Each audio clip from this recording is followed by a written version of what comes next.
We can tell you this for sure. I mean, Nolan Gorman, star of this game, 3-run homer as part of a 4-run first inning. Also included a Nolan Arenado RBI single. And later on, Gorman added another RBI hit. So it's a 4 RBI day. And he's been doing really well lately. And that's one of the things, I don't care, seriously, I mean this. I don't care where you are in the standings. Put the standings aside. For the Cardinals in 2024 and beyond, one of the real key factors will be whether Nolan Gorman can consistently be this huge power source that can actually impact games in a way that's really meaningful, you know. And so anytime that he is going well, you can just see what he's capable of. And I know that the strikeouts are bothersome. I know that he sort of goes to extremes. That's the one thing. I'm a huge fan, but that's the one thing that bothers me. It's like, dude, you know, it doesn't have to be you're bombing home runs and, you know, people are like, whoa. Or you're like in Death Valley and, you know, you're striking out 43% of the time. You know, there is some middle ground here, man. You know, it's like he's kind of an extreme hitter, isn't he? He really is. I mentioned earlier with us on the show where I said I wish he could find a way to fight off a pitch to get an extra swing or two to avoid that 43% strikeout rate when he's in that mode. I don't know if he's ever going to get there with that. It seems to be so far with his career, he is really hot or he is just ice cold. Maybe that's the maturation process that takes over at some point. He'll get there. But to your point, when he's been hitting good, this team has been good. And it almost can be that simple because when they went through that hot stretch, and they were beating Boston and the Dodgers, he was hot. Then when he cooled off, they've been awful for a while. They're hot again right now. They're winning ball games, and he's been hot for about a week now. It's maybe oversimplification, but when he's been good and really good, this offense has taken off, and they've won a lot of games because of it. He's had a good July, and actually he started hitting again in late May, right around June the 25th. But coming into today, in the month of July, like we're talking 15 games, he started 12 of them. Coming into today, you know, he had 5 doubles, 3 homers, 10 RBIs, and he was slugging .540. And so you can, and you know, he also driven, like I said, he driven in 10 runs. So you can add another home run to that count, and you can add 4 RBIs to that count. So his July has been good. It's been more than acceptable, even with some strikeouts here and there. And if you go back to June the 21st, he's, you know, five doubles, 3 home runs, good batting average, good on base, good slug. So he's been out of it. It's just a matter of how high he's going to go to where he's, you know, maybe being more consistent, putting up home runs. But he's an exciting player. So Cardinals, Chris Stratton having some difficulty here in okay, never mind. He's going to get out of there. Yeah, okay. 6-4. Cardinals win 6-4. And that means they had 11 hits today, 4 RBIs with Gorman, 1 RBI from Arenado. They scored their other run on a throwing error. The Cardinals 6-4 win. They sweep the Marlins 5 in a row now, 7 of 8 and 8-2 in their last 10. And to repeat, they've won their last 3 series. They've won 4 of their last 5 series, and they're now 6-2-1 in their last 9 series. They've also been doing something that they haven't done enough of, which would be winning at home. And let me see here. So they won 2 out of 3 from the Yankees at home. They won 2 out of 3 from Washington at home. And they won all 3 from Miami at home. So they're actually turning Busch Stadium into a home field advantage again. Finally. A little too late, but But that's another, indicator where you're like, well, if you can't win at home and you're the St. Louis Cardinals, then, you're really, you're really up against it. I mean, you don't have much going for you. And listen, I've talked about Nolan Gorman a lot and mentioned the offense. And the Cardinals' offense has been outstanding. It's really been outstanding. And I'll elaborate on that in a little while. But they also, as usual, it's always about the pitching. It's always about the starting pitching. So you've had Wainwright and Liberatore. They've been disasters, but their three best starters are really coming through. And going in today, well, they're now 16-10, and today was a bullpen game, so that's a whole different thing. But since June the 17th, which was that Saturday in New York. Hold on. Bottom line is, during this 16-10 run that they're on, Montgomery, Flaherty, and Miklasz have a 2.68 ERA in 90 and 2/3 innings. And that includes, just for July, Montgomery, Flaherty, and Miklasz, 58 innings in July, a 1.86 ERA. So, again, we always get distracted by this side issue. I can't believe this guy's batting fifth, Yeah. Why right? is this guy in the lineup? Why is this guy batting leadoff? Why is Burleson out there? We get easily. We're like children. We get easily distracted by things, and you forget what really matters the hell most. Pitching, but especially starting pitching. This little phase the Cardinals are in, if that doesn't reaffirm what we already know, then is there a class you can take to learn baseball? I don't know. There might be somewhere. It'll be starting pitching. The Cardinals have always, in my time in St. Louis, other than maybe those early '90s, I mean, the Cardinals have been, certainly during the DeWitt era, they've been an outstanding, run prevention team. That just got all blown up this year, but you can see what happens when they get the starting pitching. It can overcome any other problems you have. They don't lose games because Alec Burleson is playing in left field and people go nuts every time he's out there. They don't lose games because of that, right? It's 100% accurate. But it's like, I feel like impersonating Mo, not his voice, but like he said the other day about the trade deadline. Pitching. And any analysis of the 2023 Cardinals begins with starting pitching. And then you can add some other things. But when you got three really good starters going well at the same time over more than a month, right? Yeah. Your team's going to win. Yeah, it really is that simple. I go back to one of the stats you put out there before this streak started, and that was that ERA for the starting pitching through the first three innings. It's been atrocious. 5, 6, 7 runs ERA through the first three innings.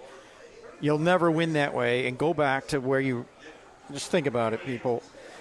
How many times did you go, well, Cardinals haven't even batted yet, and they've given up two runs. Then you go to the third inning, you go, well, now we've given up 4 runs through 3 innings. It got to the point where if you had one pitcher pitch one clean inning, you were like, oh, that's a huge victory. Yeah. We've got one clean inning. We're off and rolling. I mean, and that's no way to try and win ball games, and that's not a way to have a successful baseball team. And that's where it was prior to the stretch that they're on right now. They're getting them much better starts out of all of their pitchers for the most part. Even Dakota Hudson today was respectable for them. Had a little hiccup there in the last inning. I didn't see him. I didn't see him actually threw a lot of pitches, as always. Yeah, I'm not. But he gave you enough innings, and they staked him to the lead, and he didn't give up the 4 runs to give up the lead. So that's a victory when it's, quote, a bullpen game. Yeah, 3 innings, 2 earned runs, 5 hits, but he didn't walk anyone. So that's a victory right there.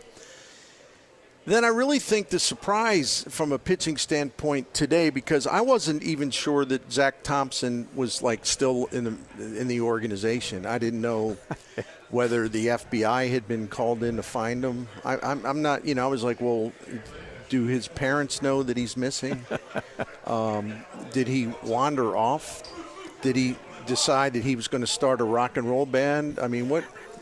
He's just been Joe the Butcher. There we go. What's up, Joe the Butcher? You doing all right? I always interrupt my show for you. Everything good? Yeah, all right. I had a Kendrick's crab cake last night. Late last night. Delicious. Yeah. See you, Joe. All right, good to see you. That's our guy, Joe the Butcher from Kendrick's. So I wasn't sure. Did he join Did he go join a commune? Is he following somebody on tour? Like where? I don't know where he was. He reappeared today, just like that. I was shocked. He walked in out of the mist. 2 innings, 3 hits. I know that he was in trouble in one of those innings because I was listening to the call on John Rooney and Ricky Horton driving over here, and he got a double play ground ball to basically get out of it. So he made a really big-time pitch when he needed to, and so Zach Thompson did a good job.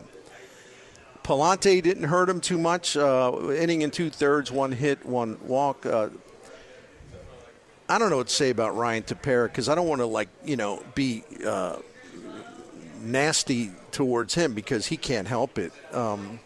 They picked him up because, again, they don't have relievers in their organization that they can bring up. They don't like any of their guys down in the bullpen in Memphis. Maybe James now, but they don't like him that much anymore either, and I get it. He's been roughed up. So they're taking a chance on Tepera, who's lost fastball velocity. He's lost strikeout punch. It's easy for me to say this kind of thing. So anyway, Tepera, inning and a third, 1 run. From the 2 appearances I've seen of him, Bernie, yeah, he can't locate his pitches at all right now.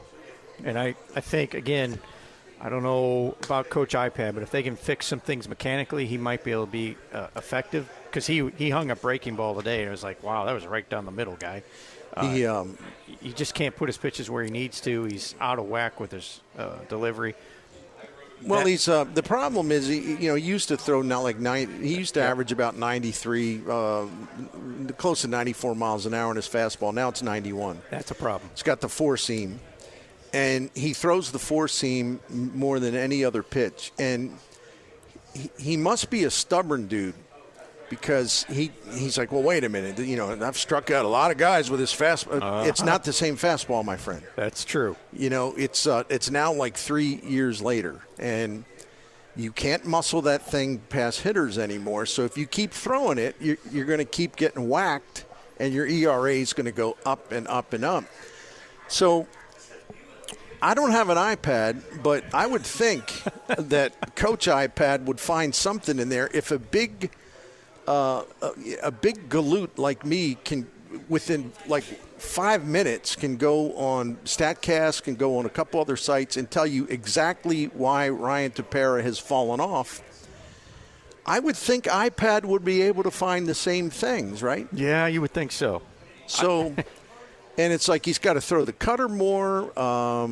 He's got to maybe rely on the sinker more, although that hasn't been real good. So I don't know. Look, man, they're taking a flyer on him. Anytime that Ryan Tepera comes in and doesn't pitch well, don't get mad at him.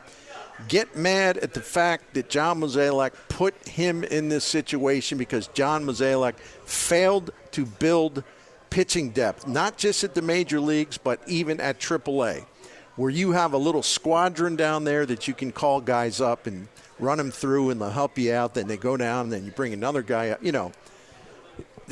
I can't get mad at the guys who are kind of thrown into this in a diminished state like Tepera is. He's just not the same guy was like 2-3 years ago. So Stratton was a little rocky today, but I like Chris Stratton. I can never get too sore at him. He'll take the ball.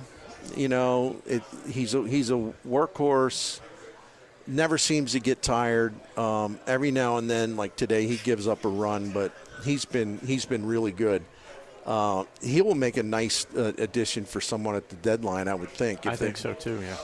So Cardinals win it 6-4, and I was talking about, we're talking about the starting pitching, but it's more than just starting pitching.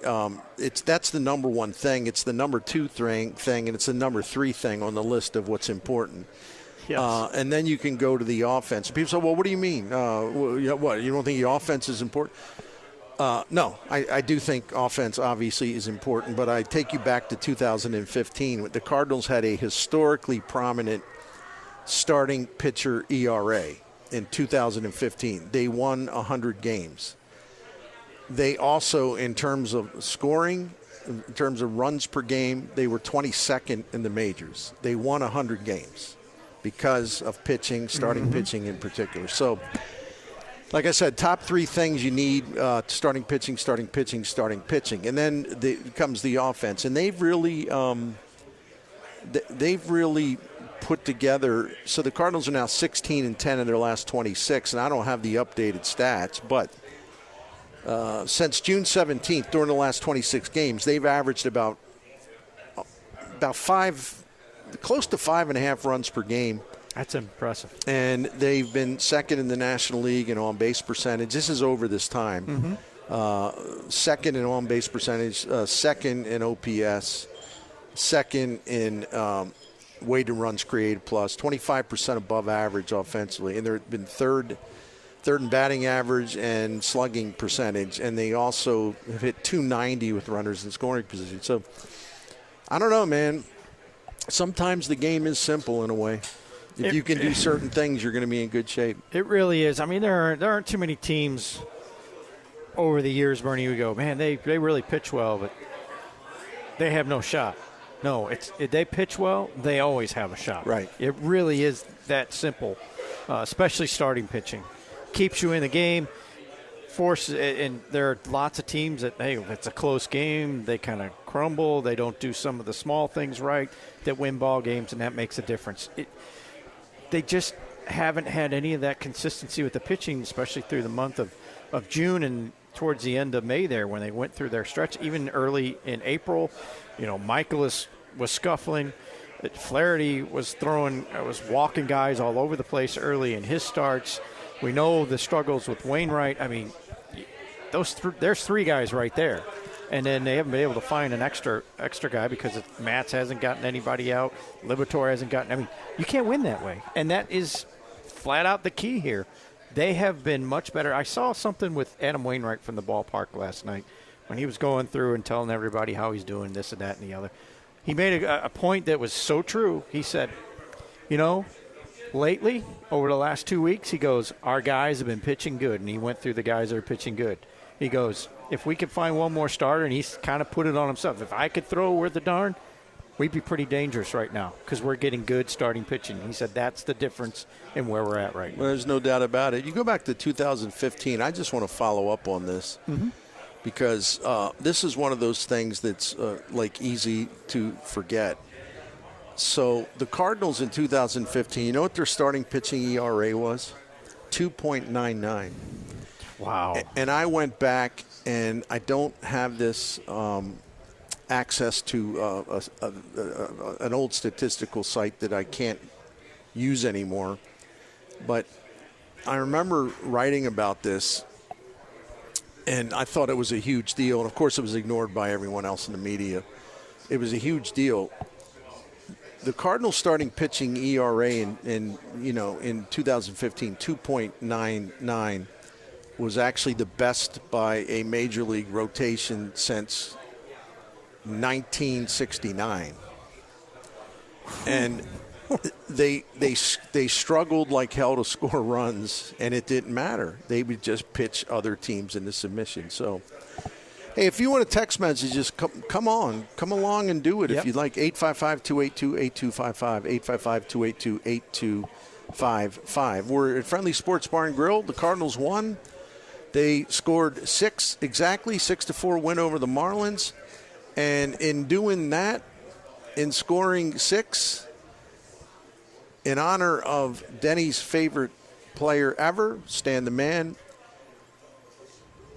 you receive a round on the house. And that's true of every Cardinals game. They score 6, you get to have the beverage of your choice, courtesy of Friendly Sports Bar and Grill.